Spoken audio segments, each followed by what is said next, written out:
live presentation of the Integrity Racing League here at the world famous Daytona International Speedway. So glad you could join us for some Saturday night racing. It is race 2 and the chase for the championship here for the Integrity Racing League. My name is Chad Dalton, up here in the broadcast booth as I have been most of the season, but tonight my partner in crime usually is away on a work trip, so I'm joined by Mr. Harrison Wildblitz, if I pronounced that correctly, hopefully. But Harrison, thanks for stepping into the booth tonight, and welcome. Yeah, thanks for having me here. Should be a really interesting race. I've seen these guys race at least on one occasion, and it was a great show at the Milwaukee Mile, and so that was before the chase. So the point standings are tight, and it's competitive. Should be a good show. And let's get right to those point standings that you mentioned there. And of course, last week in Atlanta Motor Speedway was the first race in the chase. So Andrew Fash III comes in as our points leader tonight. He has a 2-point lead over Jacob Fife. Brad Patton is currently third in the points, 4 points behind. Michael Duell, who led the point standings most of the season, now finds himself back in 4th place, 15 out of the lead. Brian Harvey is in 5th in the points. Jim Papa Fife coming in 6th right now. Alan Roll is 7th in the standings. Jeff Barger is 8th in the points. Bruce Noack is 9th. Daniel Holloway enters 10th in the standings. And the two drivers that didn't make last week's show were Matthew Wright and Matt Booth, so they round out the 12-man chase. Like I said, we got that kicked off last week, so let's give you the quick top 10 rundown of last week's results. Of course, Andrew Fash III had a dominant performance, led 50 laps after starting 4th and ended up winning the race and took over the points lead. Christopher Sheila came home in 2nd place. Brendan Kohler came home in 3rd position. Brad Patton came home 4th. Jacob Fife in 5th. Bobby Keith had a nice charge through the field to come home in 6th place. Cody Kutzner finished in 7th after having a strong performance throughout the night. James Hudson finished 8th. Michael Guest in 9th. And Keith Dunn also had a strong run and came home in the 10th position. So that was last week's results. And Harrison, we're here at the Daytona Speedway here tonight. 2.5-mile track under the lights. 85 lap scheduled distance. Should be a pretty wild race. Yeah, absolutely. And this is a track that these drivers really dread in the points because anything can and will happen at Daytona. So these guys have to be really careful, really methodical. And quite honestly, luck plays a bigger factor here than any other track that they will race in the chase. So these guys have to be on their toes to be ready for anything because anything can and will happen. Absolutely. So we're looking forward to some fantastic racing. Qualifying going on right now. Should be over here in just a bit. So we'll give you the full field rundown here in just a few seconds. But we are ready to head down trackside and get this pre-race festivities kicked off. So I believe here in just a few seconds we'll be sending it down for the national anthem.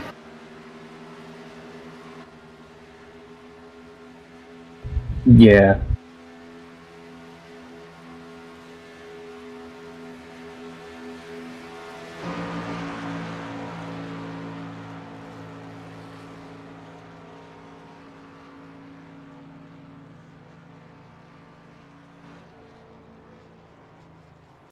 Oh, say, can you see by the dawn's early light what so proudly we hailed at the twilight's last gleaming, whose broad stripes and bright stars through the perilous fight o'er the ramparts we watched were so gallantly streaming, and the rockets' red glare, the bombs bursting in air, gave proof through the night that our flag was Oh, say does that star-spangled banner yet wave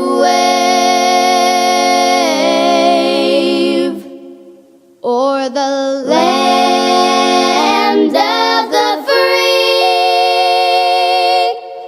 and the home of the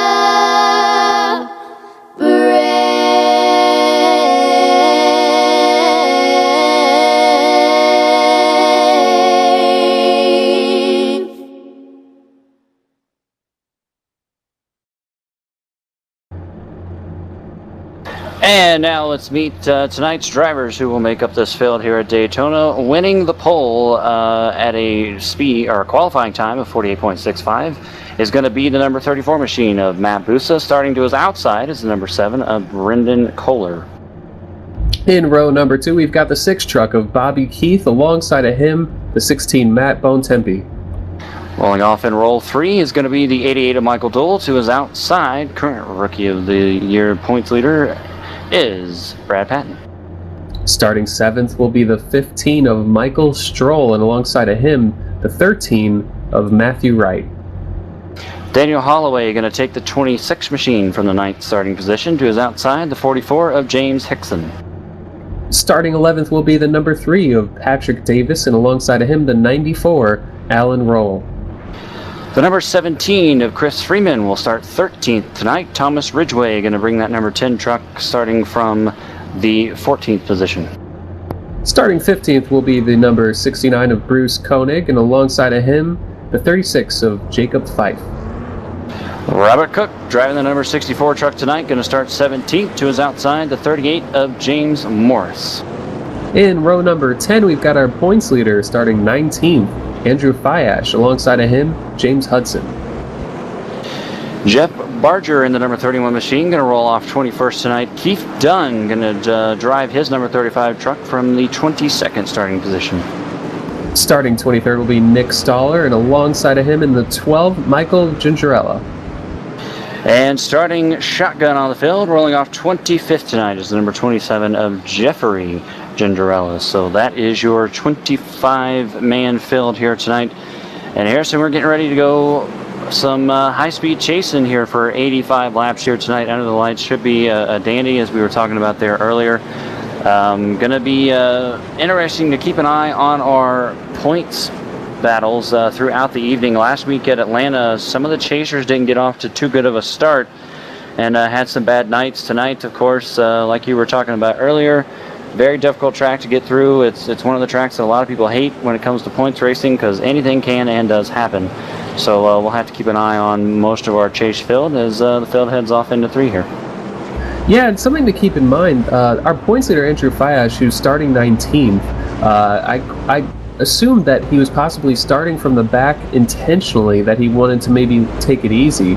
Looking at his qualifying run, it appears that he ran the correct line for both laps. I think that he might have had a throttle issue or a brake drag. So Andrew Fiash having to start 19th as they get closer to start this race. That Ford Mustang first pace car going to turn off onto the pit road. Matt Busa is going to lead the field down to the green flag, which is out. And we are racing here in the Integrity Racing League at Daytona. Yeah, Matt Busa off to an early lead. One of the DWC drivers in this field, one of 2, I believe, as we're already 3 wide up there for second position. That's Matt Bontempi in the Matt Kenseth lookalike truck going to the middle. The Cooper Standard outside pole sitter of Brendan Kohler right now stuck to the outside. Might be by design. I want to take it easy right now, although when you're up front, that is good track position to have at a track where anything can happen. But the outside line making a push, and some of these guys will probably be pushing harder than others early on. This is a long race, and these guys have to look out for their car's temperatures to make sure that they don't start overheating, because that can make the evening a really long night. Yeah, very long night indeed, but a very quick start for the 16 truck. Matt Bontempi began tonight and in a hurry. He's ready to go to the front, but he's going to have to settle for third as Brad Patton and him got a little bit detached there going through the tri-oval, and they will fall back in line. Bobby Keith got a great start as well. He's pushing the 34 of Matt Busa through turns number 2, and it looks like about the top 6 or 8 trucks right now, all single file, but from behind that, we're 2x2x2 all the way to the end. Yeah, something you might look for in some of these trucks, you see some of these guys really getting a tandem going quickly. Now, if these trucks still react the same way as they did when I last ran at a super speedway with the truck, the quicker it overheats, the more, or excuse me, if you overheat your truck earlier on in the race, it'll be extremely quicker to overheat later on. So some of these guys, as we actually have a wreck out of the tri-oval. Yeah, we definitely, sorry to jump over there, Harrison, but we've got a 2-truck crash, and I don't believe the caution is out, but the 27 of Jeffrey Gendarella and the 10 of Thomas Ridgway both spun through the tri-oval, and we will stay green, as I'm not seeing a caution here out on the track. Yeah, I haven't seen it. It was they were looking to be 3 wide in the tri-oval, and Thomas Ridgway was running the middle, and as they were making their way through the tri-oval, the 36 truck of Jacob Fife was possibly about to look high, and the 27 of Jeffrey Gingerello, starting towards the back, was looking low. And as you catch the replay, you'll see the number 27 of Gingerella just coming up a little bit more than he wanted to through the tri-oval. Sometimes the cars or the trucks get a little bit light entering the tri-oval and sometimes lose the nose like that, and you're a little bit afraid to cut the wheel to upset the balance even more. So both those trucks spun to the apron relatively quickly, and actually when the 10 truck came back into the track, the field had already passed him, which is why the game did not throw the yellow there. So we do stay green, and that last time by the 15 truck, Michael got the lead there for the 1 lap as his tandem quickly fell back off, as I believe his pushing partner had to cool it down rather, a little bit there. So Matt Busa back out front in that 34 truck with the 6 all over his back bumper, but now we've got a bit of a battle for the lead as one truck bounces it off the wall, heading in there to, I believe that was the 69 machine that bounced it off the wall there, but the battle is on for the race lead as Matt Patton in that 18 machine, current Rookie of the Year points leader coming into tonight, and also he is a chaser coming in as well, came in 3rd in the point standings. So Brad Patton showing some strength here early on, which is what he needs to do. He needs to lead some laps and try and gain as many points as he possibly can, as he's got the 15 pushing him down through the tri-oval, and that should, and it will, Brad Patton is going to lead this lap. Yeah, the safest place you could be on a super speedway is up front, and Brad Patton is no stranger to pushing his car aggressively and getting to where he needs to be. Some of these guys, Michael Stroll falling off of him, possibly saving the temps a little bit, as the 2-car tandem of Matt Bontempi and Daniel Holloway find their way back up to these leaders. This is going to be a trend all race long, as these guys especially start switching so that the car from behind can keep his oil and water temperatures pretty cool. You'll see them come and go to the lead pack. But right now, Matt Busa and Bobby Keith doing a good job of working together. As you see Bobby Keith in the number 6, actually backing off of the leader just a little bit, keeping his nose clean. And when they are able to, when you see that car back off the car in front, they're just trying to delay a tandem switch, especially in a big pack. It can cause problems. Yeah, and I think the 6 and the 34 have got this pretty well figured out here in the early going. Only 7 laps in though, but they've been able to stay pretty much as the lead group there on the inside line. Is now Daniel Holloway being pushed into the lead by Matt Bontempi, and should see them drop down in front, and they will. So new leader now, the 26 of Daniel Holloway. But what I was going to say is the 34 and the 6 have been doing a pretty good job without really tandeming per se at staying at the front of the field. And even though they're still up there in the top 4, they no longer have the race lead for the moment. Yeah, look who's made his way up to the 5th position right now, looking outside the 6 truck of Bobby Keith. That's Andrew Fiash, as the 34 of Matt Busa comes up to work with him. Fiash hasn't really had a partner, but you can make some moves the way these trucks are configured in the cooling systems. You can make some moves alone.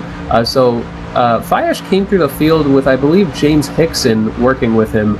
and started 19th all the way up to the second position as Fayash pushes Matt Busa up to the lead, and Fayash running second 8 laps into this event. Yeah, one thing that I know about Andrew, besides the fact that he is a fantastic race car driver, is he knows how to super speedway race. So not surprised to see him up here this early in the race. As you said there, Harrison, he's already up to battling for second now. But that little duo down there on the bottom between the 26 and the 16 fighting back strong on the inside lane. And for the moment, Daniel Holloway back in the race lead, but only by about a truck length. Yeah, and those 2 trucks that we saw wrecking but not bringing out a yellow not too long ago, right now are on the bottom of the racetrack in front of these guys entering turn 3. They're going to catch them within the next lap. So it'll be interesting to see if they possibly run in one of the lanes that one of the guys in the lead battle was trying to use. But as these leaders actually get single file right here, they should have no problem navigating the lap traffic, as the number 10 of Thomas Ridgway is up against the wall to let these leaders by, and up in front of them is the 27 of Jeffrey Gingerella, who should follow suit. So Busa to the lead, but the 77 going underneath Busa. Fayash taking the lead, likely a switch. Probably we haven't seen Matt Busa push too many people so far in this event, and I'm pretty sure that was a planned switch. So the 77 of Fayash started 19th, now in the lead as we approach the completion of lap number 10.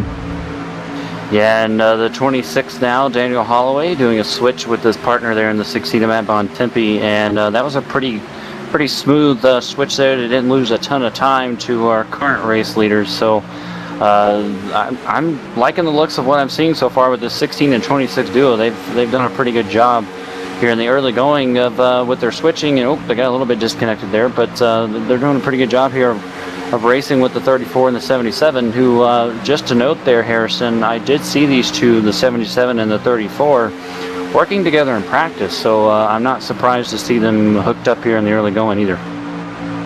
Yeah, and this is this type of racing, you need to be comfortable with your drafting partner. So a lot of times people will really be selective about who they choose to work with.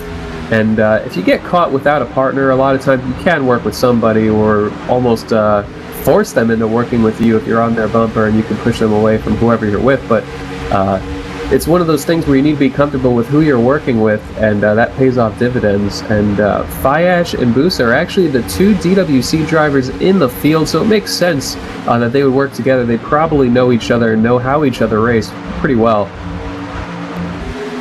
Yeah, right now though they're getting passed for the race lead, and the 20 or the 16 rather is going to head on back into the race lead now, with Daniel Holloway giving him a huge push. But right now these 4 trucks here have pulled away from the rest of the field. In fact, they got about a second and a half or so lead on everybody else. So right now your front 4 with the 16, the 26, and the 34 and the 77 is now the 34 and the 77 are coming back strong on the outside. Trying to, and it looks like Matt Busa is going to lead this lap here, but these 4 guys have completely pulled away from the field here. Yeah, something that can really get you to distance yourself from the rest of the field is how quickly you can switch, because tandem drafting is faster than just running in line and keeping off of the truck in front of you's bumper. So the drivers that can switch really quickly, really seamlessly, and just pull it off as fluidly as they can have a big advantage there. And as you see, these top 2 tandem drafts simply pulling about 2 seconds on the 5th and 6th place car. Right now, 5th and 6th is the 64 of Robert Cook, working with the 69 of Bruce Koenig. But up front, it's the 34 of Matt Busa once again, as actually the 26 of Holloway and the 16 of Matt Bontempi have a bit of a disconnect coming out of 4. There was a lot of gap between them, which gives the leaders a chance to capitalize on that and put a little more distance on them. But the leaders now going for a switch as Andrew Fayash heading back in front of Matt Busa. So the 16 gets loose. The 16 hard into the outside wall. He keeps it straight where I don't believe we're going to have a caution, but the number 16, Matt Bontempi, stuck in the wall going down the backstretch. Yeah, and he's slowed down almost to 70 miles an hour. I'm not sure if he can get off the wall. There he goes. He's going to get off the wall now. But I definitely think he has ruined the toe on that truck for the moment. Do want to keep reminding everyone out there listening that these guys do have 1 reset in their pocket here in the Integrity Racing League. So unfortunately for Matt Bontempi, if he can get back to pit road here, that's a pretty banged up truck. He is going to have that reset, but I believe that he is called for a tow truck here on the back straightaway. Yeah, that car was heavily damaged and yawed out and broken, just slowly making its way down the backstretch once he got it unstuck from the outside retaining wall. But what happened there was just him trying to work with the 26 of Daniel Holloway. When Holloway kind of came down the track a little bit in the center, or the 16 came up a little bit, Matt Bontempi just got bumper hooked basically. When they're not aligned perfectly right, that is exactly what happens. The truck behind often just gets sent around. So he was able to save it before spin, but certainly the wall did a number of damage. And the number 26 of Daniel Holloway, losing his drafting partner, has now faded all the way back to about 8th or 9th.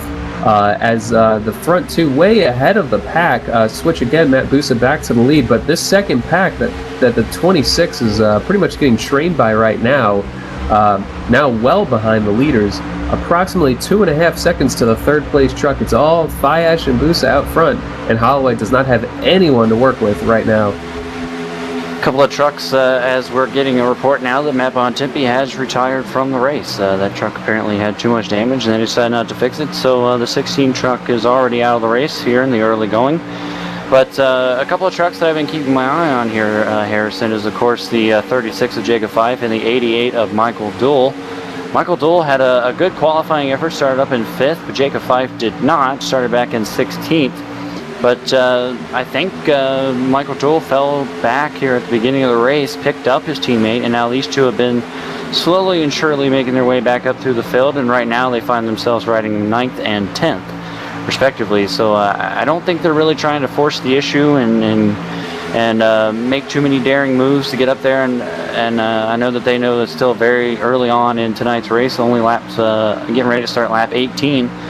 Here of the 85 that we're going to run tonight, but these guys have been slowly making their way up through the field, as now it looks like Daniel Holloway has picked up the number 6 of Bobby Keith as his new drafting partner. Yeah, Daniel Holloway finally found someone to work with. We saw Bobby Keith much earlier in the race running up front in that lead battle as he ducks his nose out, the number 6, looking for some fresh air, that retro-looking paint scheme. And you're exactly right, just in front of Bobby Keith and Daniel Holloway is those similarly painted trucks of Jacob Fife and Michael Duell, I believe Operation Homefront on the hood. And you're exactly right when you said the 88 did let pretty much everyone by on either lap 1 or 2 of the race. These two drivers in the 36 and the 88 have been working together since about lap 2 or 3. And they're playing it a little bit conservative. You don't see them tandem drafting too aggressively. Michael has been staying in line and not really quite pushing or shoving the 36, and so he's definitely helping his oil temps that way. As right now they have a good run, as they potentially were about to look high, but the 88 just wasn't clear of the traffic that he was around, and so they're pretty much just hanging in line right now. In an 85 lap race at Daytona, that is kind of what you want to do. Sometimes the best thing is to play it really easy so that later in the race you can push really hard without your temperatures skyrocketing too quickly. And now those two get fairly separated, so unfortunately the momentum that they had picked up has kind of faded a little bit there as they work through the trial. We'll do want to give a quick shout out though to the number 13 truck here tonight of Matthew Wright. Of course, Matthew is one of our chasers here in the Integrity Racing League. Missed last week at Atlanta Motor Speedway though, but he is here tonight and currently riding in 4th position, pushing the number 7 right now. And one thing to note here, guys, we are catching this group here between the 7, 13, 64, and 69. They are catching the leaders. They were just a little over 2.5 seconds behind them, as now the 13 and 7 switch, but now they're just inside of 2 seconds behind them, so they're making up some ground on the race leaders. Yeah, definitely. We saw Brennan Kohler in that number 7 truck qualify outside the front row and just go to the 3rd lane pretty quickly and drop back, and I think that was probably to pick up Matthew Wright. Matthew Wright qualified sort of near the front. He qualified 8th So I believe when Kohler backed off, that he was just looking for his teammate to work with, if I had to guess. But you're exactly right. The lead was over 2.5 seconds. It has dipped down to just over 1.5 seconds right now, and it is closing quickly. That's a lot of cars running from third all the way back to really 18th. There's this long strung out pack with trucks close enough together that they're drafting off of each other, and so the two up front working together very well, but losing ground on those behind them, just very difficult to get away here. Yeah, something you don't see very much at Daytona is everybody is single file right now, except for the two cars there switching towards the front, but everyone is single file, and that's something you don't usually see a lot, but everyone's just kind of trying to ride around, and while they're riding around, getting things sorted out and getting ready for the end of the race here, we're going to step away, take a quick commercial break here on ETV Live. You're watching the Integrity Racing League from Daytona. We'll be back in a second, so don't go anywhere.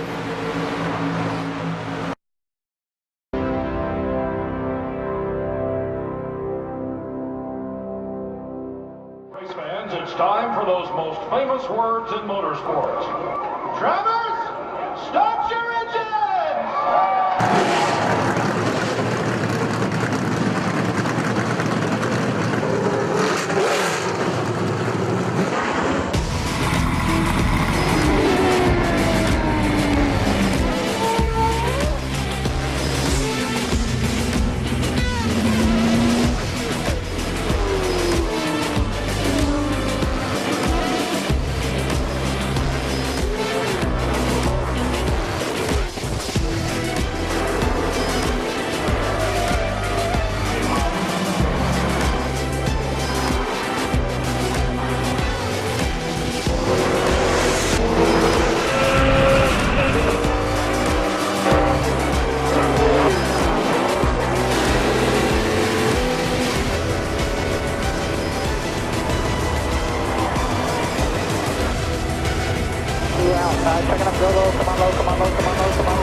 Michael Conti comes up at a corner number 4 in the checkered flag. He wins his first NASCAR iRacing.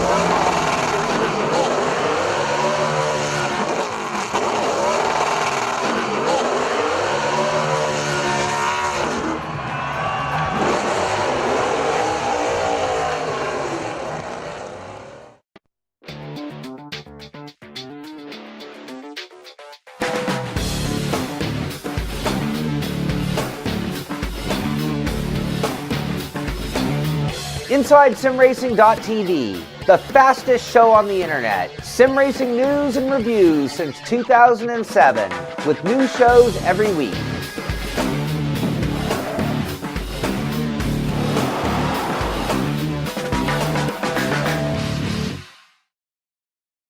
And welcome back to Daytona here for the Integrity Racing League chase for the championship race number 2. We've got a battle for the race lead. Matthew Wright in the 13 truck and the 7 of Brendan Kohler completely ran down the 34 and the 77, as we were kind of seeing before we went to the commercial break. But they're not the only tandem that has caught what were our race leaders, as now the 36 of Jacob Fife and the 88 of Michael Duell have joined the party. And we have now a 6-way battle for the race lead, but there are more coming here, Harrison. Yeah, absolutely. As we've gotten deeper into this run, the pack is really condensed, and a lot of the guys up there in points, a lot of the guys in the chase. Obviously, Jacob Fife in the 36 comes into this race 2 points out of the lead, and right now he's on the outside in that number 36 truck, looking to get the lead. Probably won't get it this lap, but he's got a good good partner in the number 88 of Michael Duell. Matt Busso also in the chase, but currently 12th in points coming into this one. But Fiash, the leader, obviously wants to get through Daytona without any struggles. So it looks like we've got about a 6-truck battle for the lead. A couple of the other guys not quite pushing as tightly as the ones up front. A little dicing up there around the 8th position right now. The 26th of Holloway was just kind of wandering around, but has it straight. But the battle is on for the lead, as the 36 of Jacob Fife, with help from the number 88, his partner Michael Duell, to the front, should come around and lead this lap. Yeah, and they had a close call there a minute ago, Harrison, coming out of turn 2, as the 7 and the 13 had switched, and they almost came down on top of the 36 and the 88. That was almost a disaster there, but everybody made it through nice and clean, and Jacob 5 does lead that lap, so give him a bonus point there. And now him and the 88 have stretched out the lead there a little bit as they're going to switch here in turn number 1. But once was just a two-man race, really, there for a long time, has now turned into where pretty much the entire field is back to within about 2 seconds or so of each other. That would be just slightly over half of the field. I should correct myself there. That is within about two or so seconds within each other. So real quick, just to give you a small update here on where our Rookie of the Year award is heading on, our standings is at right now. Brad Patton, who I mentioned there a few times earlier in the race, is your points leader coming in the Rookie of the Year standings, and Brad Patton is having a pretty good run right now, although he has fallen back here in the race, back to about 14th place right now. So a good run, though, going for Brad Patton, and Cody Kutzner, who I don't see on the entry field here tonight, came into tonight's race second in the Rookie of the Year standings. Mr. Hudson came in third. Chris Freeman came into tonight's race fourth. Andrew Fash the third, who is our current overall points race leader, entered tonight fifth in the rookie standings. As we saw a lot of dicing in the middle of the pack around the number 34 car, Matt Busa. He was actually a little bit slow coming out of turn number 2, lost some momentum. I'm not exactly sure why. He was actually leading and wasn't overheating by any means, but it almost looked like he was backing off the throttle, so he might have had a pedal issue or something. But Busa looks to be up to pace right now, but a little bit of gap back to the 77. But they actually worked 3 wide around him for that brief moment. The 34 car just doesn't seem to be up to, excuse me, the 34 truck. I've made that mistake multiple times this evening, but the 34 truck doesn't really seem to be quite up to pace right now. Maybe the 77 needed to switch badly, so they were trying to back up to a spot where they could switch. That's a likely reason, but right now, the 77 of Andrew Fayash and the 34 of Matt Busa crossed the line here, running in 15th and 16th. A lot of track position lost. As you said, we have about 16 trucks in that lead pack, kind of strung out. It's a little more strung out than it was 2 or 3 laps ago, as right now we have about, it's a 6-truck battle in within 6/10 of the leader. And as the leaders work around 3 of the lap cars that are still running around on the racetrack, but right now the 36 of Jacob 5 is your race leader over the 88 of Michael Dole, and Matthew Wright in that 13 truck is in third right now. These two tandems here have separated themselves just a little bit, not quite as much as we've seen some other drivers separate themselves from the field, but they are having as the top 4 trucks make their switches now. And I'm just looking back through here, Harrison, and it still remains fairly single file. I mean, this is Daytona has been known in its past to have the 3 and 4 wide craziness, but I know that a lot of the times the drivers will try and save their stuff and just try to ride around and get to the finish here. I know that we're going to be coming up on, if we don't get a caution soon, we should have some green flag pit stops here soon that can shake up this field even more. But so far, green all the way. It's been pretty clean racing, and it's been exciting at times. And I think it's this is just the point where everybody's riding around to get to the end, and then they're really going to ramp it up. Yeah, this is one of those tracks where you never quite know what to expect out of the racing as far as the fluidity to avoid caution flags. Sometimes you get a 30-plus truck field here, and it goes cautionless to the end. Other times it's crazy, but you get the wrecks. So a lot of racing going on as the top 2 tandems, including the 88 of Michael Duell with the 36, Jacob Fife, working around, racing Brennan Kohler and Matthew Wright, who are in the 7 and 13 a lot this run. They have just been just together for a while right now.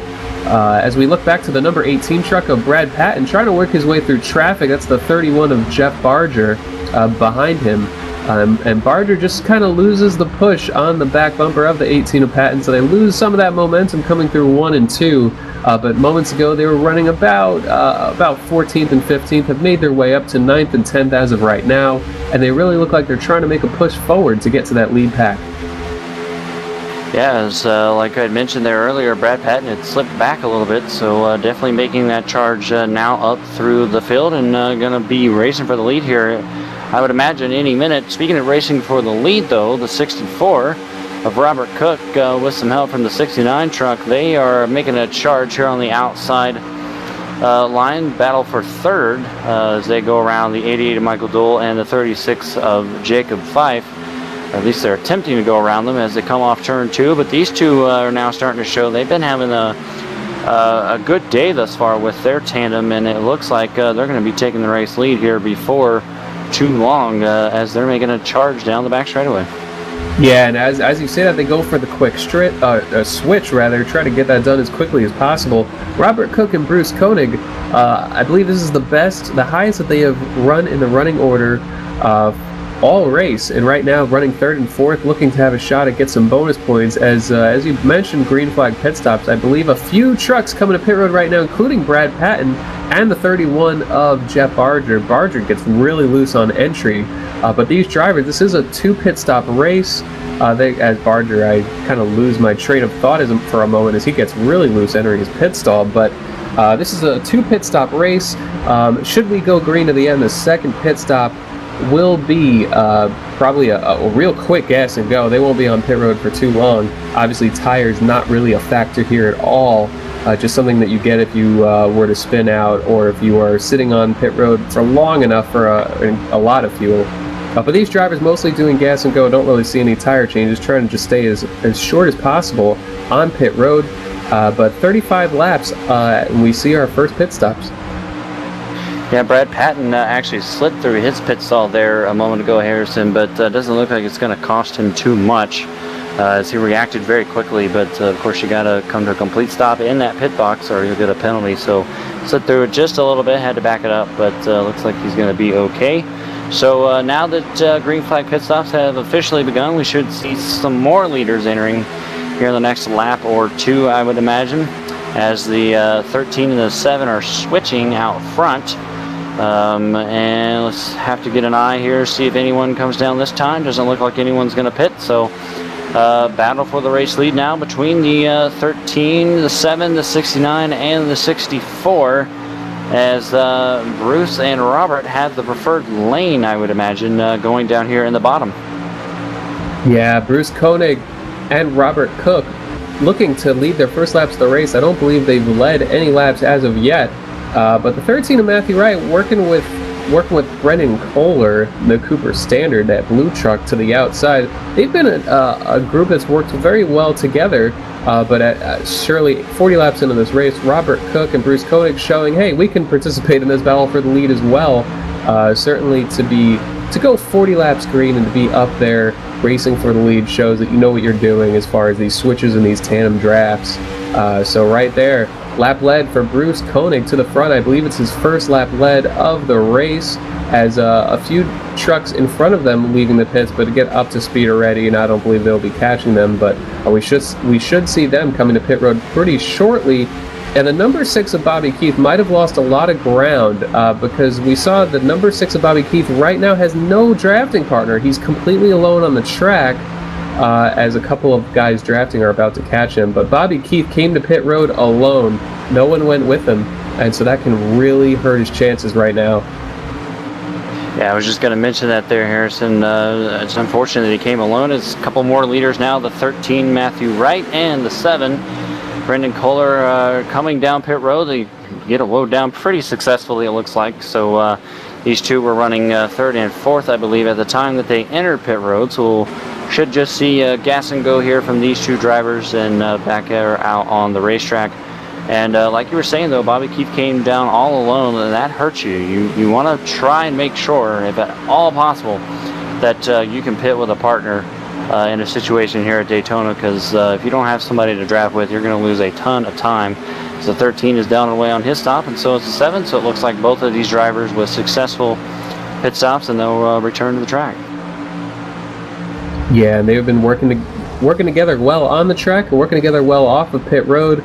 Right now, no one's really around them as a big group enters pit road. About 6 trucks coming down. That includes Patrick Davis in the number 3, the 36 and 88, who are working together as we saw all run. Jacob Fife and Michael Duell both in the chase battle. They are 2nd and 4th in points and helping each other out. So it looks like everyone going with just gas and go. No tires needed here, and that has been the trend as leaving pit road right now. Bruce Koenig actually has a bit of a faster stop than those around him, and as Michael Duell is going to have to wait a little bit for his teammate,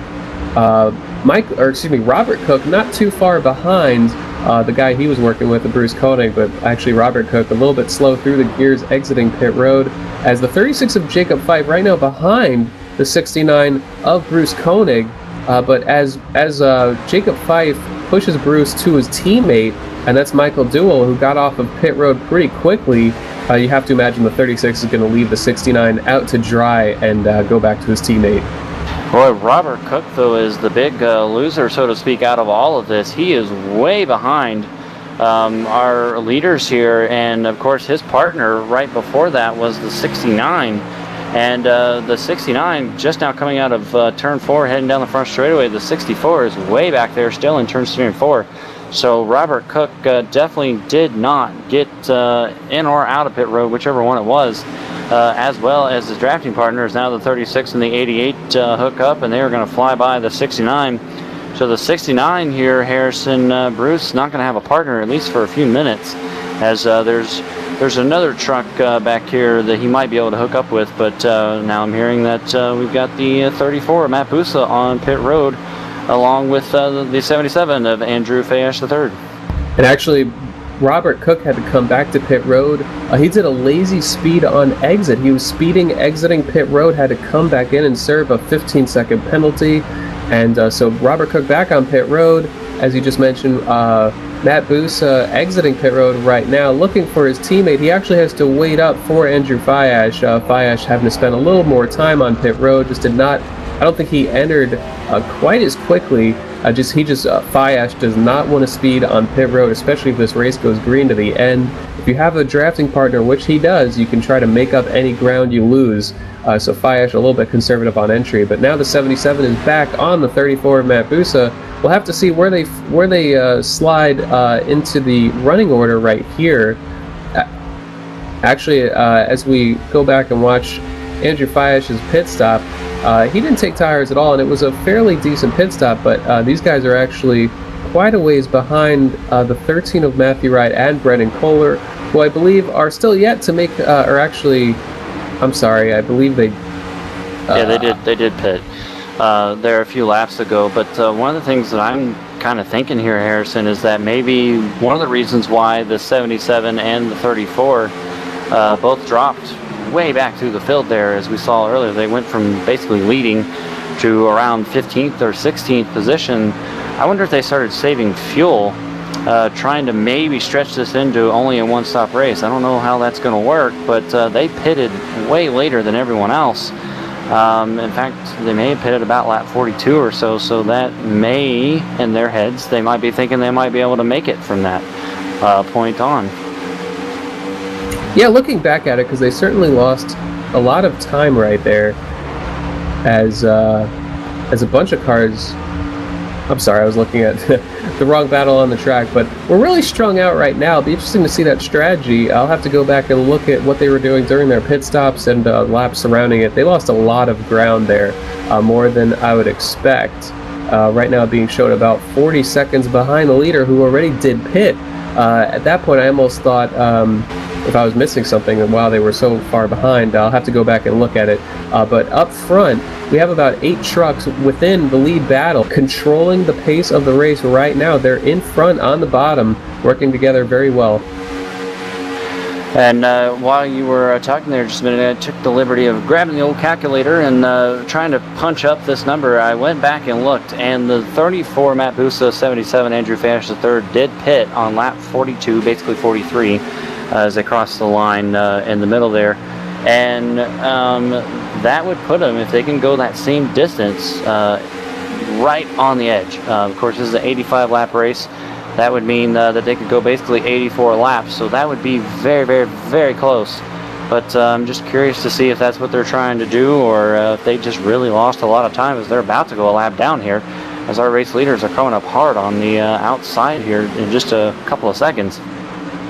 Yeah, I think that's exactly right. I think they're trying to make the distance, but I tell you, as we see them getting lapped right now already, and they have a little bit more saving to do to get to the finish of this race, unless we have a yellow, which of course would give them some decent track position should they be on the lead lap when that yellow falls late in the race. But I tell you, the reason why we also saw the 34 Matt Busa backing up a little bit, I was questioning whether he had some pedal issues. He was simply saving gas. They were trying to back their way out. And so after they faded to about 15th and 16th, they were both running laps that were pretty conservatively and just trying to save all the gas they could. So that's really where they lost those 40 seconds.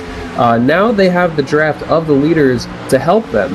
Now this is actually going to help them save gas even more, because having that draft, you can lay off the throttle a lot more and retain more speed.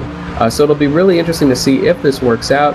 As to my surprise, the 34 and the 77 looking above the leaders right now. I figured they were just hanging behind, but then again, one of them would have to, should a caution come out at a bad time, obviously one of them would have to get the lucky dog, the other might get stuck or have to take a wave around, and so obviously that's not a position that they want to be in.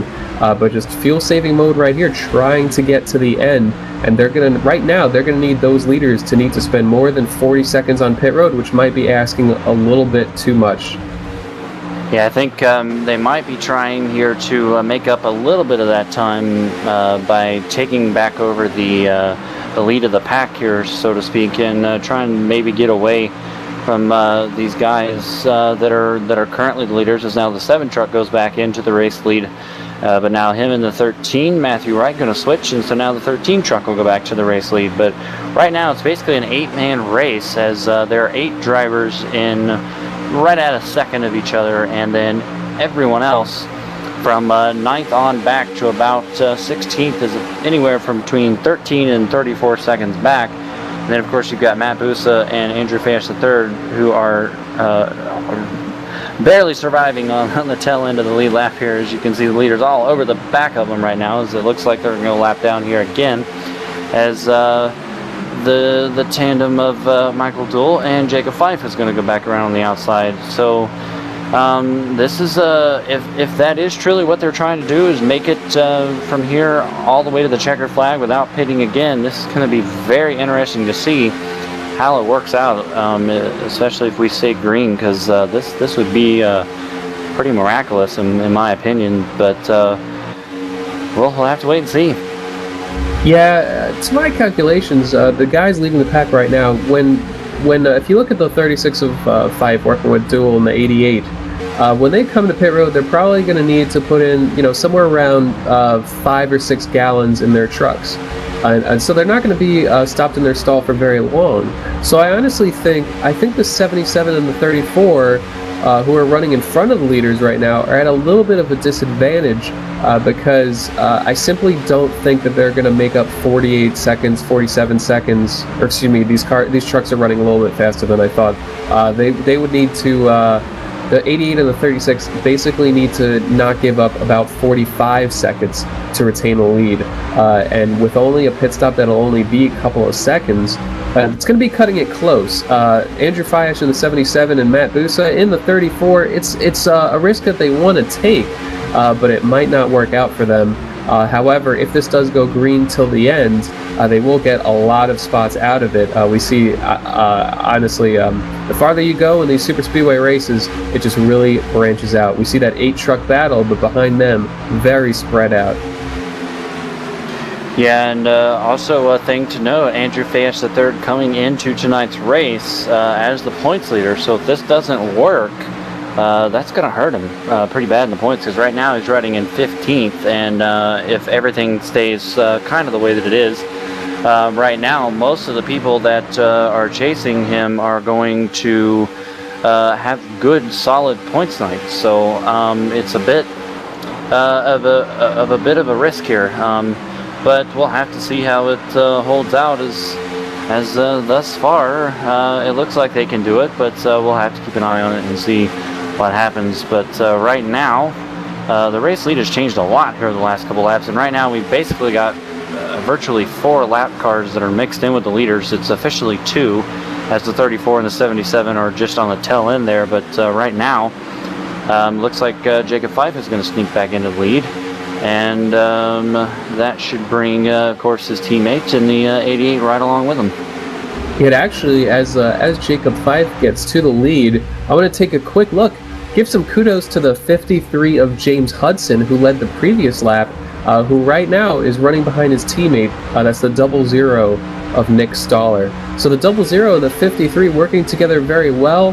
They just led, then they had to go for the switch to get the 00 back in front of the 53, who was running hot. And I tell you what, we have 30 laps to go, and those are 2 names that we pretty much have not mentioned since talking about them on the grid, to my knowledge. And they are up here in this battle, right now getting a good run on the low side, looking underneath Duell and Fife. But Stoller and Hudson, they're in this battle. They've been quiet, but they're there. Yeah, absolutely. They were a long time ago there towards the back of the field, so a very impressive run for them here tonight. We'll have to see if they can stay up there and try to battle for the race lead when it comes down to the win. But we're going to go ahead and step away, take another commercial break. Things are starting to get pretty dramatic here, folks, so you're not going to want to miss the end of this race, because it can get pretty wild. And if these two are on a pit strategy, that's going to make things even more crazy. So don't go anywhere. We're coming right back to Daytona.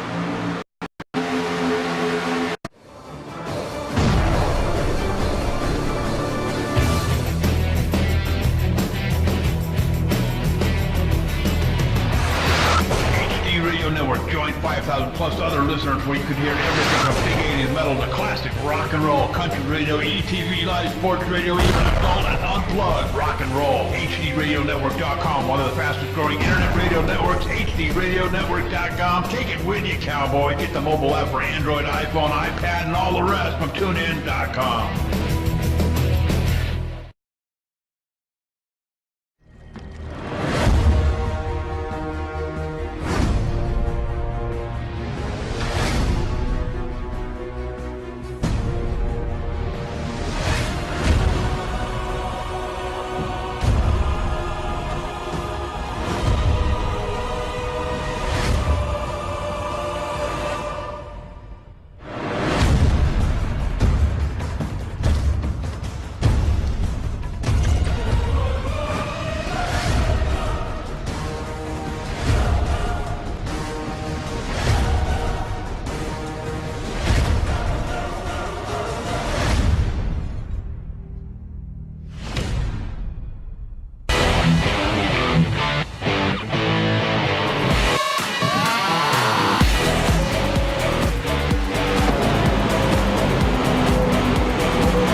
Welcome back to Daytona. It is race 2 in the chase here for the Integrity Racing League. And folks, we have seen a dandy thus far as we come around to start lap 58 and 57 are now in the books here of the 85 that we're planning to run here this evening.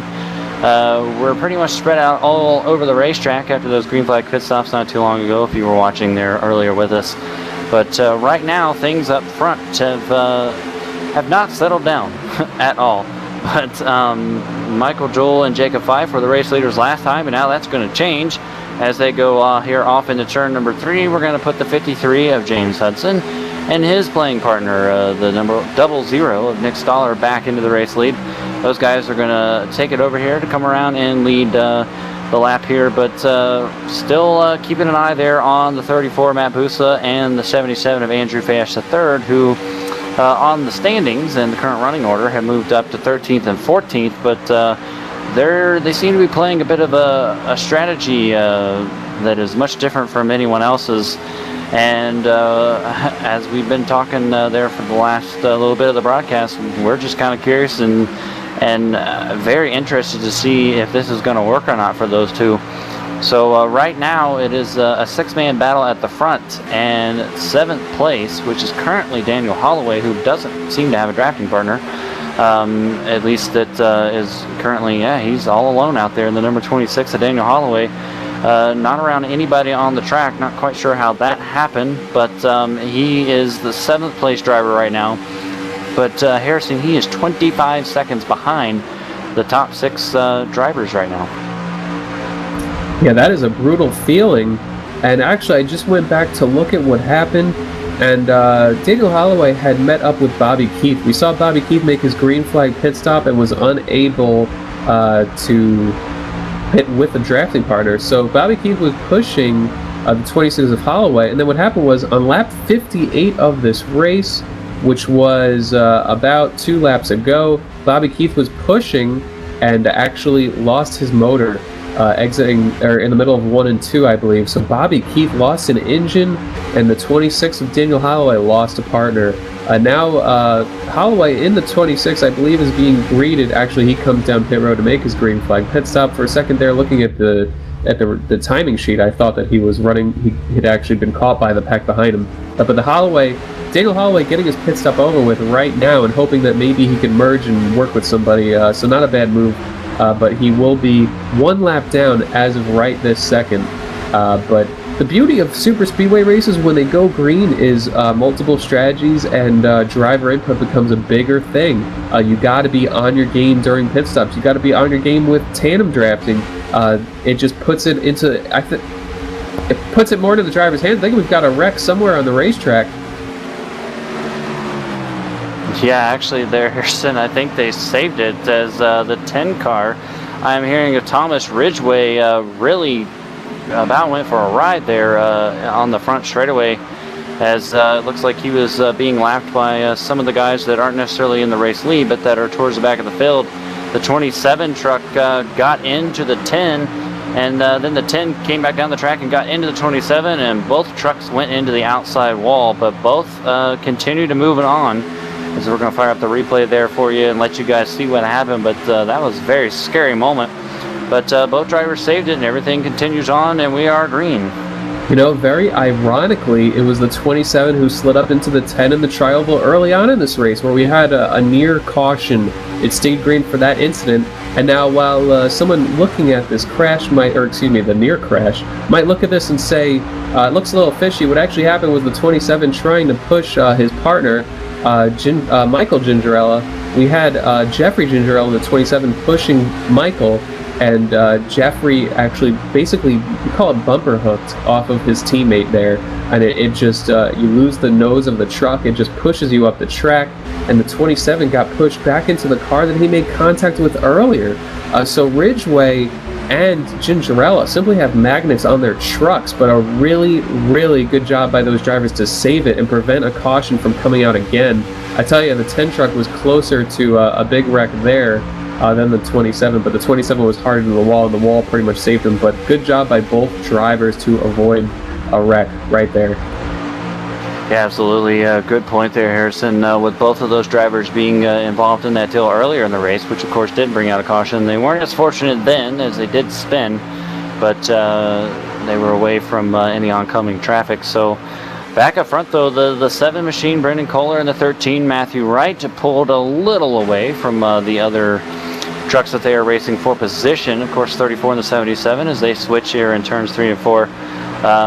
They keep rotating between being on the tail end of the lead lap and being on the lead, or behind the lead lap, rather. So it's kind of hard to keep up with those two, as they're just kind of playing, and of course we're following their strategy to see if it's going to work. And now the 88 and the 36, Michael Duell, Jacob Fife, trying to regain some momentum there and run back down the race leaders. But this is still pretty much, at this moment anyways, a 6-man race. It's a little bit more spread out than they were there a few laps ago, but now we're we're down to just 20 more laps in this thing here, Harrison. So things are they gotta start taking shape, because we're getting down to the nitty-gritty part of the race. Yeah, absolutely. As the leaders work around, I believe the slow truck, the 27 of Gingerella, but Gingerella gives them room. That's the Gingerella who was not involved in the contact a moment ago, but he lost his drafting partner and gives way to the leaders. But having those two cars that are fighting to stay on the lead lap, Andrew Fiash in the 77 and the 34 Abusa, they're actually some of the leaders are able to work with them, and that's how the 7 and the 13 were able to kind of get away from a few of the other trucks. But right here we have a little bit of a slip up as they're trying to switch, and a lot of trucks all over the place. They're going down the backstretch. The 7 and the 13 needed to switch, but the 7 came up in front of the 77 of Fiash, who didn't want to lift, and so they basically had nowhere to go. And they got really bunched up, but these drivers are running up front for a reason, able to avoid any kind of incident.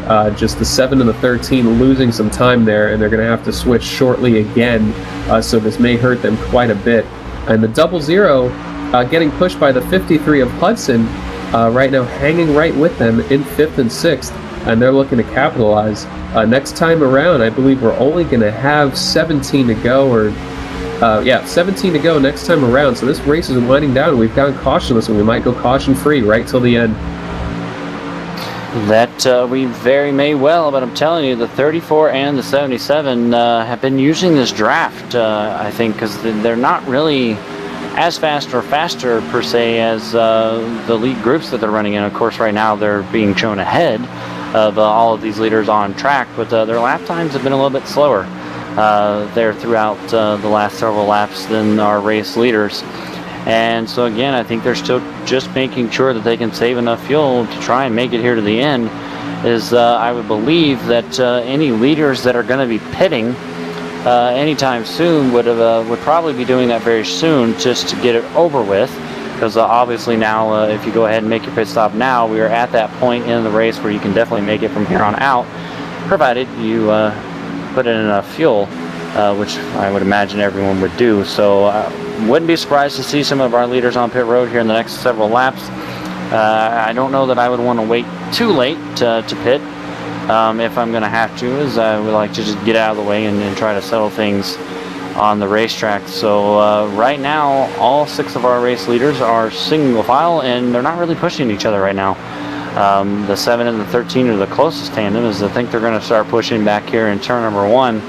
But working lap 70, so next time by we're going to have 15 to go, and this is going to get very interesting. As a driver, this is probably the most nerve-wracking time of the race, especially if you've got to make another pit stop, because there's a lot going through your brain of what can and may even go wrong, and you're hoping for that to not go wrong for you. But as a fan, this is what you watch these races for. This is intense stuff right here, and a lot can happen here, as it looks like the 00 and 53 are making their pit stop. Yeah, and as they come down pit road, I'll have to see real quickly how they no speeding on entry, so they should be good on exit as long as one of them doesn't get too antsy. But got down to speed, they'll take some gas and go. One thing I want to point out really quickly. Whoa, Matt Busa almost lost it. Wow, yeah, coming out of turn number 2, he net-coated off the back bumper of the 77, able to save it. That's some DWC quality driving right there. Saved it very quickly, and no one involved. Someone I want to look at really quickly as they got that straightened out is the 31 of Jeff Barger and the 18 of Brad Patton. They pitted 15 laps ago, sort of under the radar. The 31 and the 18 can make it to the end, and they've been gaining on the leaders back and forth, but they've been switching and losing the time when they switch. But those two cars in the 31 and the 18, those two trucks are 39 seconds behind the leader. So Andrew Fiash and Matt Busa cannot pass them because those two trucks are not pitting again. So if Jeff Barger and Brad Patton can make up 39 seconds when those leaders come down pit road, they will be in position to possibly win this race. So you could put those two back in the battle. This could be an 8-truck race when these pit stops cycle through. That's a good catch there, Harrison. It's going to be very interesting to see how this all plays out. Oh, we almost had a 3-wide battle there. The 77 was getting a huge push from the 34, Matt Busa, and we almost went 3 wide, but it would have been one of those 3 wides that didn't really work out. So Andrew thought better of it, backed out of the throttle, and everything is now all nice and clean, and it is now a 4-man race, as of course the 00 and 53 pitted. And also, just to note, the 00 and the 53 truck made a very clean and successful pit stop. They are both back out and running together, and they actually have a little bit of a lead over the 18 and the 31. In fact, about a 5 or so second lead. So the 18 and the 31 did not make up enough time, at least on the 00 and the 53, who at the moment would, in a matter of speaking, would be the race leaders, provided that the rest of the 4 that are leading come down pit road here in the next few laps. Yeah, it goes to show you, we were wondering if Andrew Fayash and Matt Busa, who are about 46 seconds behind the leaders, obviously running with them, we were questioning if they would be able to make up all that time, because the leaders wouldn't need to add that much fuel, and the answer to that is probably not. I wasn't sure just how long these drivers would need to be on pit road in the total time, and clearly only lost about 32 seconds, Nick Stoller and James Hudson. And so it'll be interesting to see. It's really going to come down to if those top 4, when they come to pit road, just how well they get on and off of pit road. So it's going to be really interesting to see how these trucks exit. And certainly if they're close enough to draft with each other, no one will be out of the game at that point. So right now, 11 laps to go, almost 10 and a half as they're going to come down the back straightaway. When do these top 4 pit is now the question. We're imagining it's going to be in the next 2 to 3 laps, as the rest of their closest competitors have already pitted. So we're going to have to see if they're going to come down here in this time by or not. But as they come around turn number 4, of course 34 and the 77 on the outside, it looks like the 36 and 88 are pitting. Wreck. We've got a crash. 7 is around, 13 is around, 77 is spinning, and that is right there at the pit road entrance. I think some of that has to do with the fact that the communication didn't go through, but I'm not sure if a caution is coming out. I'm not hearing yet that a caution is out, as everyone seems to have gotten back going straight, so I don't think we're going to have a caution here, Harrison.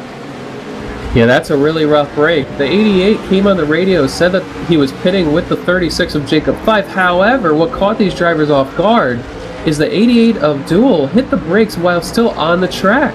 And so the 13 had to get on the brakes, and the drivers are animated on the radio right now, pretty frustrated about that, but the 13 had to get on the brakes right in front of the guy pushing him, and that's what caused the wreck right there. So that's a tough deal out of turn number 4. The 13 had to back off for the 88, who started a break on the track, and chaos ensues. Yeah, so that, of course, will ruin the strategy that the 77 and the 34 had going for them, as of course the 77 was involved. Now the 77 all by himself out there, but the 36 and 88 did get out of the pits, still really without any fault or damage, so to speak, there. And right now the race for the lead is down to 4, I believe, here with the 00 and the 53 and the 36 and the 88. So looks like it's about a 4-man race. Yeah, as we look at this replay for we'll have the replay for you in a moment. But as we look at the replay now, as what happened out of turn number 4. Actually, and there's a wreck on the track. back straightaway. One truck sliding down through here on the back straightaway. Not quite sure who that is, but I see a truck there on the bottom of the racetrack, and it looks like it's going to be Brad Patton, the 18 machine, goes for a spin here on the back straightaway, and it looks like he was trying to cut up in front of his teammate or his partner, at least for tonight, the 31, and the 31 gives a bad push, and the 18 just goes for a spin. Don't think the 18 hit anything though, but it will bring out our first caution of the evening here on lap number 77.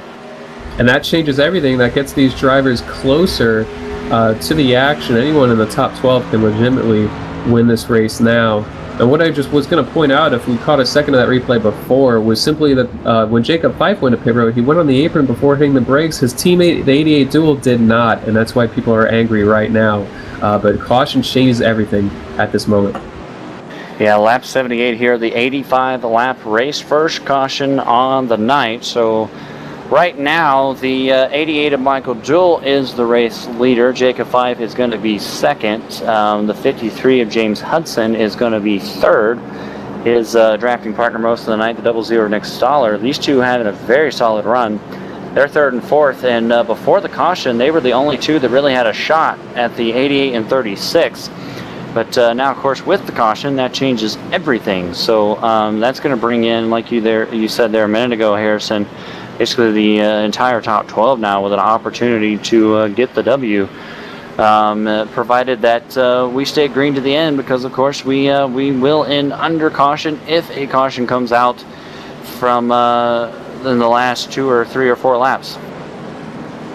Yeah, and Andrew Fiash is actually on the lead lap right now. We saw Fiash get spun around in that pit road entry rack that did not bring out a caution, but Andrew Fiash, the points leader, able to stay on the lead lap. Now, he's got some rear end damage, but he should be able to get pushed, and he should be able to push others. I don't think the rear end damage will affect him too much.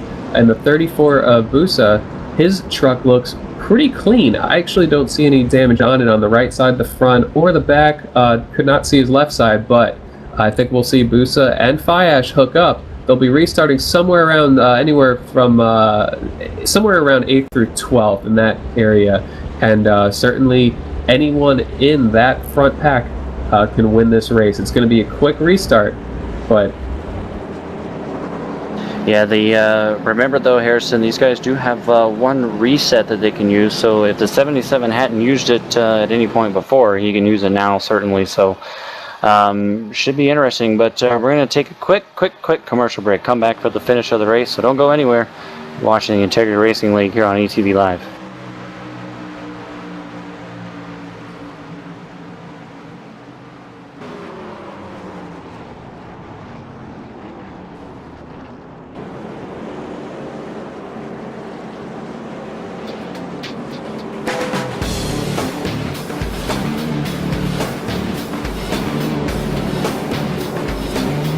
InsideSimRacing.tv, the fastest show on the internet. Sim racing news and reviews since 2007, with new shows every week.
Plus other listeners where you can hear everything from big 80s metal to classic rock and roll, country radio, ETVLIVE, sports radio, even adult and unplugged rock and roll. HDRadioNetwork.com, one of the fastest growing internet radio networks, HDRadioNetwork.com. Take it with you, cowboy. Get the mobile app for Android, iPhone, iPad, and all the rest from TuneIn.com. Welcome back to Daytona International Speedway here tonight. A fantastic race that we've seen under the lights here for the Integrity Racing League. Chase race number 2, and working the first caution. And hopefully what is the only caution of the night, as we can see these guys finish under the green here in the last 5 laps of the race. But right now, Michael Jewell leading the way, and that number 88 machine, and Jacob Fife, the 36 machine, coming in second right now. James Hudson is third. Nick Stoller is fourth. Jeff Barger having a good night is fifth. Brad Patton who was actually the reason for the caution there just a minute ago, as he took a wild spin down the back straightaway. Didn't hit anything though, and got a little bit of help from the 31, but I believe that was just a bit of a netcode issue more so than anything, which we have that every now and then here on the iRacing service. But Brad Patton's still up there with a shot for the victory. Maybe he can go for the spin to the win.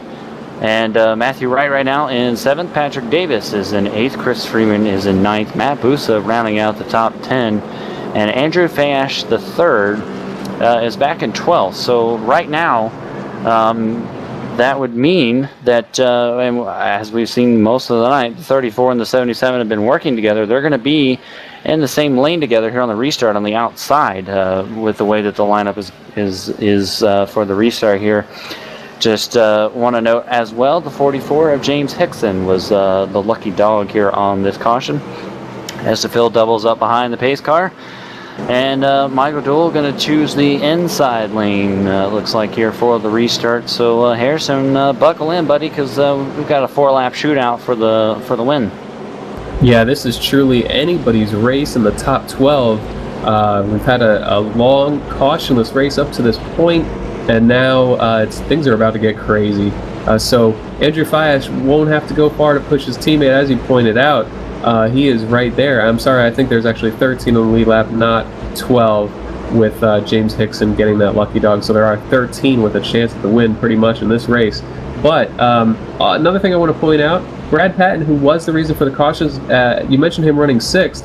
He elected not to pit. He would rather restart 6th than back in 10th or 11th or 12th. Thinking that, hey, we might get another caution quickly that ends this race. So track position helps. And Brad Patton, I don't believe his damage will really affect him with the draft. His damage is only in the rear end, very slight. And he will be restarting alongside the 31, and that is Jeff Barger, who he was working with. So this is going to be a really interesting race. Michael Dewell will be bringing him down to the green flag, and we're going to take the green flag with 4 laps to go. 4 laps to go around this 2.5-mile track. Chase race number 2. Fans are on their feet. Pace car going to take that hard left-hand turn that we all love so much. And Michael Dewell guns it as the green flag is out. A bit of a checkup, though, through the field for the restart. Some guys got good restarts, some didn't. But the 36 and the 88 get paired up pretty quickly, but so do the 00 and the 53. And Matt Busa and the 77, Andrew Fayash III, have not gotten hooked up. In fact, they are pretty separated back there in the field, so that's going to hurt their chances of getting back up through the field. But it looks like the 34 has started pushing the 3. Yeah, the 34 hooked up with Patrick Davis in the 3, and Andrew Fayash working with Robert Cook. Now, we saw Robert Cook come through the field a couple times as well, but the battle is on for the lead. The 00 of Nick Stoller pushing James Hudson in the 53. They're working to their outside of Fife and Dewell. So we've seen the 53 of James Hudson lead some laps earlier in this race, and right now he's looking to lead laps when it counts. They cross the line. It's 3 laps to go there side by side for the lead.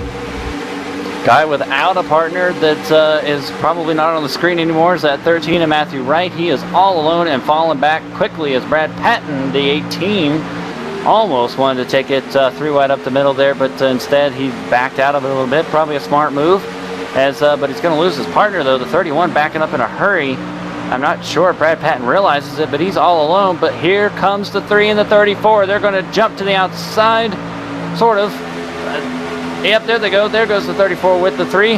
And the 34 and the 3 are really coming hard with a strong wreck. Caution is out. Caution is out. Big wreck at the back of the pack. And it looks like Michael Dewell is going to win as the 38 spins around. The 44 is involved. It looks like the 7 is also involved. This happened towards the back of the field. The 44 with some heavy damage. As we're going to watch the replay here, see if we can't see what happened in this wreck, as the race will end under caution here tonight.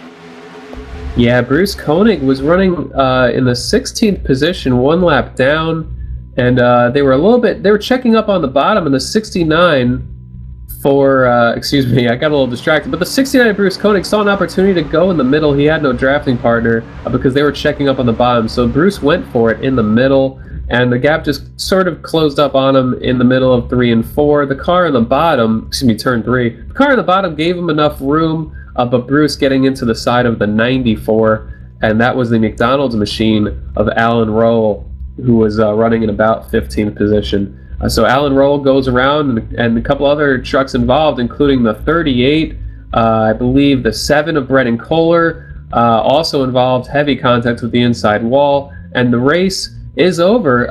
As far as we will not restart this race, so the guys up front need to come around and just get to the checkered flag. Obviously anything can happen, and we've seen engine failures randomly occur, especially when people have over-revved their engines entering pit road and things of that nature. But Michael Duell right now up front, and he just needs to complete one more lap. They're going to take the white flag this time. And of course, the 94 machine there of Alan Roll is one of our chasers. Came into tonight 7th in the points, 23 out. So not a good way for his night to finish, as right now he's shown back in 18th position, a lap down. So a bit of a wild ending there for the race, but the 77 and the 13 were playing right before that wreck. They just tried to get hooked up as the 77. Don't know if he didn't get a good restart or what happened, but him and the 34 got separated right from the get-go, as we thought they would connect, as they'd been working together all night long. But the 34 worked with the 3, and they were making a hard charge, and I've been curious to see if they could have made a pass for the lead there in the last couple of laps, but of course the caution came out, ending that theory. So Michael Duell, 88, if he can make it back around in half a lap, is going to win tonight's race. And the man who led the points for most of the regular season, if not all of it, is going to pick up a win here in chase race number 2. Struggled a bit last week in Atlanta. So again, if he can complete this, that will be a nice rebound there for that 88 team, who came into tonight's race 15 points behind Andrew Fayash III. And if Andrew can finish things up here in the last couple of corners, he will come home tonight in 10th. So I want to call that a survival, but it could have been a lot better for the 77 team. But I'm sure he'll take a top 10 at the very worst and get out of here and move on to Martinsville next week. Yeah, absolutely, and give a call to Brad Patton, who actually came home 3rd. He lost his drafting partner about a lap before that caution out that ended the race. So Brad was just doing all he could to stay on the 36 of Jacob Fife, and Brad able to retain 3rd position just before he got past, basically as the caution was coming out. So Brad Patton spins to bring out that caution with 7 to go after contact from the 31. They're working together, and Brad ends up getting 3rd out of it. So a nice rebound there. As across the line, Michael Duell is your official winner for tonight. Jacob Fife finishes 2nd. Don't have the unofficial point standings as of yet. I think they do have a drop week, if I'm not mistaken, based on what the point standings look like. But this is a big points night for Michael Duell, who came in here 4th in points, about 15 behind Andrew Fayash, and Jacob Fife was only 2 behind Fayash, finishes in 2nd. So Jacob Fife might be your new points leader based on how the drops look, if I have that correct. But big points days for those two teammates. Those Operation Homefront trucks come home 1 and 2. Dowell with your win tonight. Excuse me, Duell. Yeah, and Brad Patton, of course, making a good case there for Rookie of the Year once again. He came in the Rookie of the Year point standings leader. Of course, that is the butt kicker Rookie of the Year standings, and he is also going to continue to march towards getting that victory in the Rookie of the Year. So, and also making a case for winning the overall championship with a strong 3rd place run tonight. Brad Patton came in to tonight's race 4 behind. But tonight is all about the 88 truck of Michael Duell, who's going to come down here to the start-finish line and burn it down, I'm sure. So Michael Duell picking up the victory, another victory on the season. And we're going to take one quick commercial break, our last one of the evening. Come back with your post-race show here at Daytona, so don't go anywhere, folks. We're coming back with a couple interviews.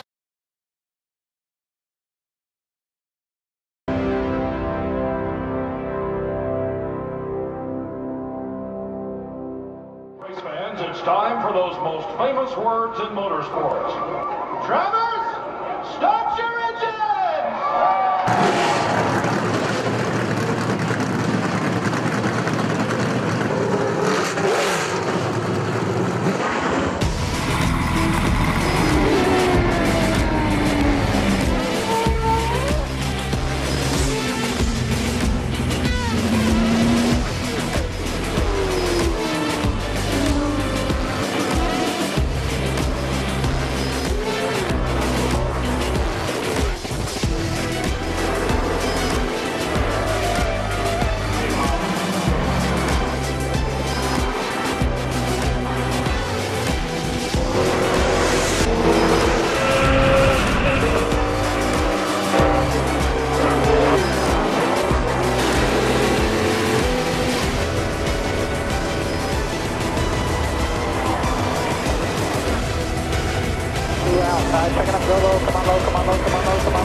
Michael Conti comes up at a corner number 4, and the checkered flag, he wins his first NASCAR iRacing.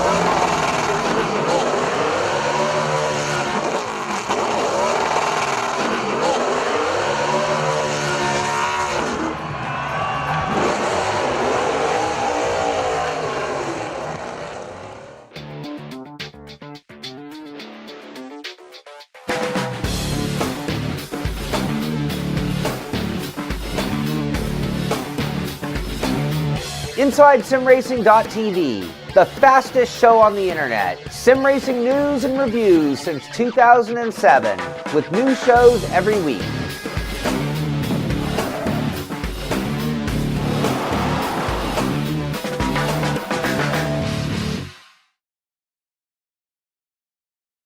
And welcome back to tonight's presentation here of the Integrity Racing League here on ETV Live. And of course, chase race number 2 just wrapped up with a pretty exciting finish. And I've caught up with our third place finisher here of Brad Patton driving the number 18 machine, who led one lap tonight and had a strong showing throughout the evening. Brad, tell us about your race tonight. Yeah, I just wanted to go to the back, stay out of the commotion pretty much. I hate these races because they make it nerve-wracking when you're in a big group of cars. But I guess my strategy paid off. I led a lap just so I can get a bonus point for the chase. But yeah, that was a good finish tonight. I'm happy with what I finished with. Well, you came into tonight's race third in the standings, and it looks like you're going to leave second in the points, only about 4 markers behind Jacob Fife, going into Martinsville next week. Assuming that you're going to be there at Martinsville next week, it looks like you're in prime position here to try and battle for this championship moving forward. Do you think you can go after it?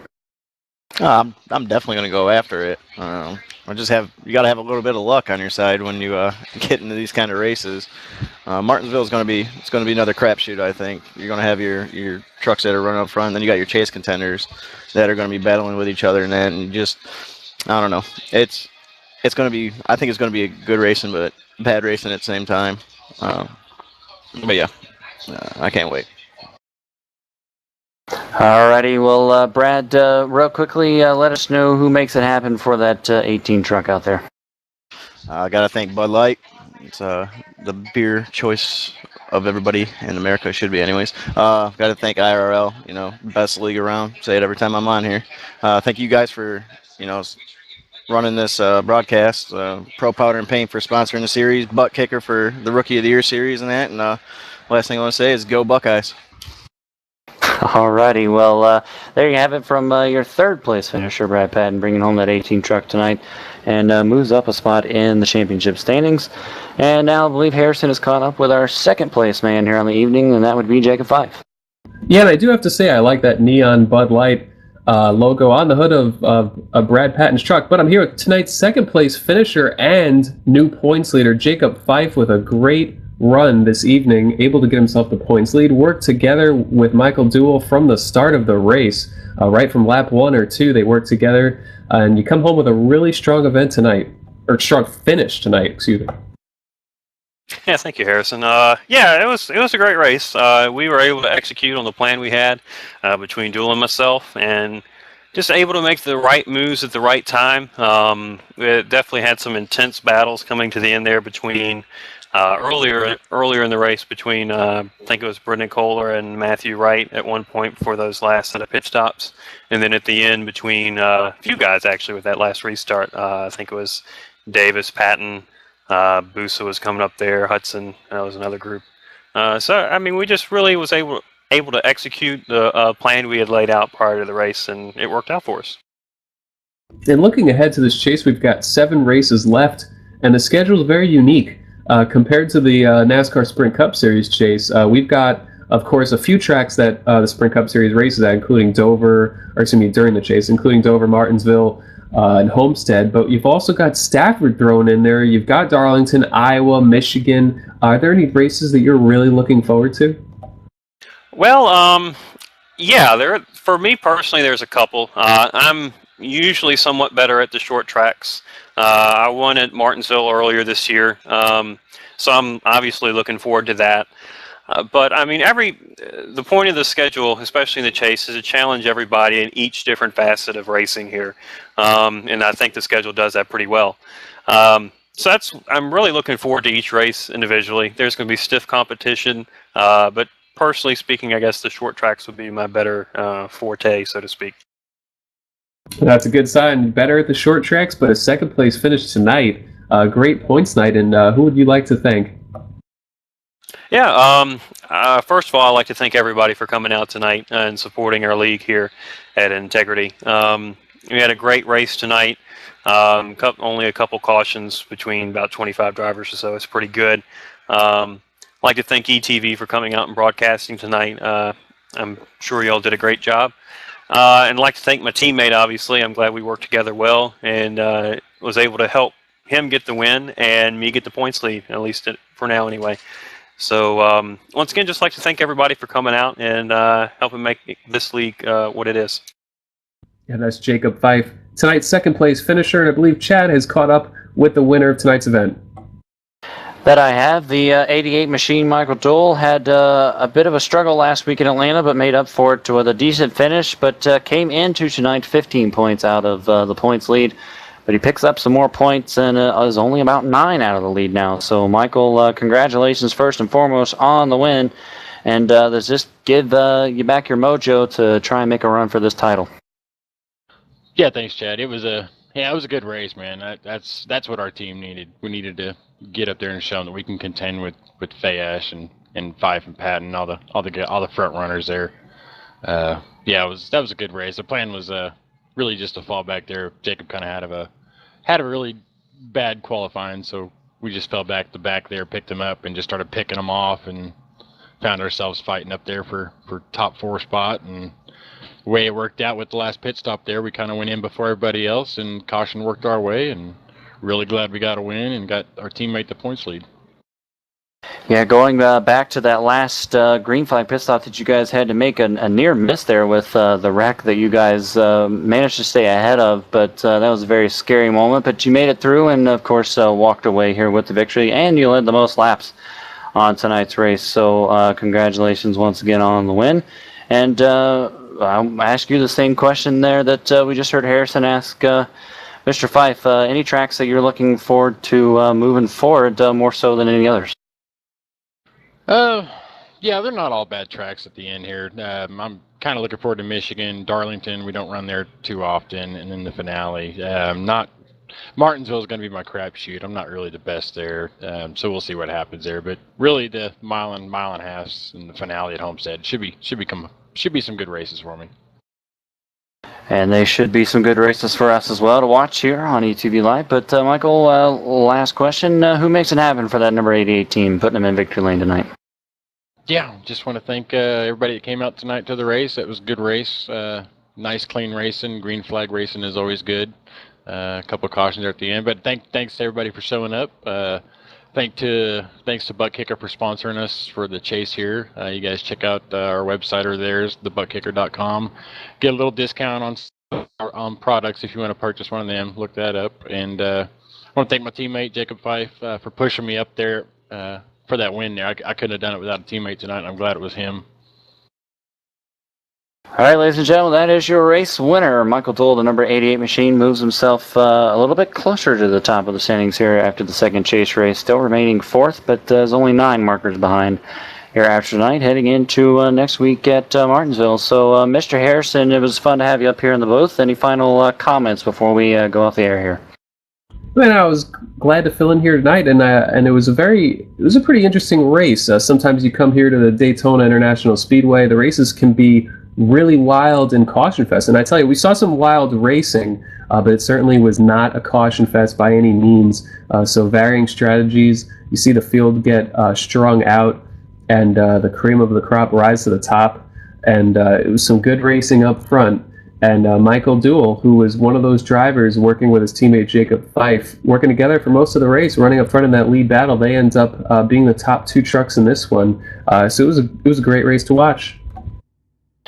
Absolutely, and once again, ladies and gentlemen, appreciate Harrison coming up here on board with me tonight. Hopefully we'll have Trevor back in the booth for next week so we we can continue his run up here in the broadcast booth. Want to give a quick shout out though to JD Webb and Laura Lawson, who was down there pushing the buttons in the production truck, making things happen and looking awesome there on your screen for you to watch tonight's race at Daytona. He's Harrison, I'm Chad for Laura Lawson and JD Webb. Thanks for joining us here tonight on ETV Live. We'll see you next week from Martinsville right here.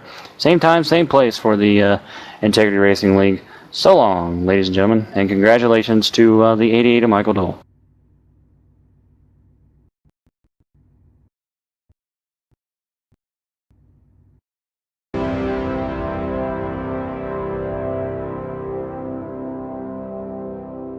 Race fans, it's time for those most famous words in motorsports.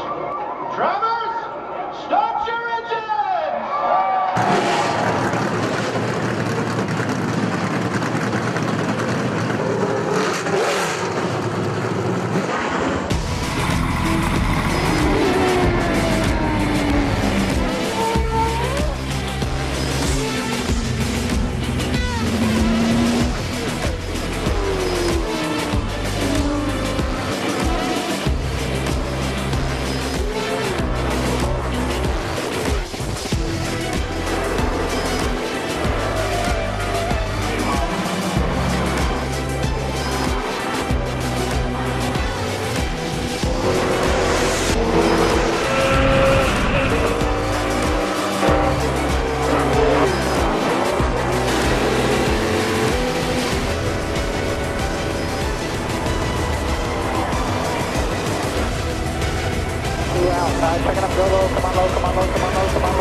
Michael Conti comes up at a corner number 4 in the checkered flag. He wins his first.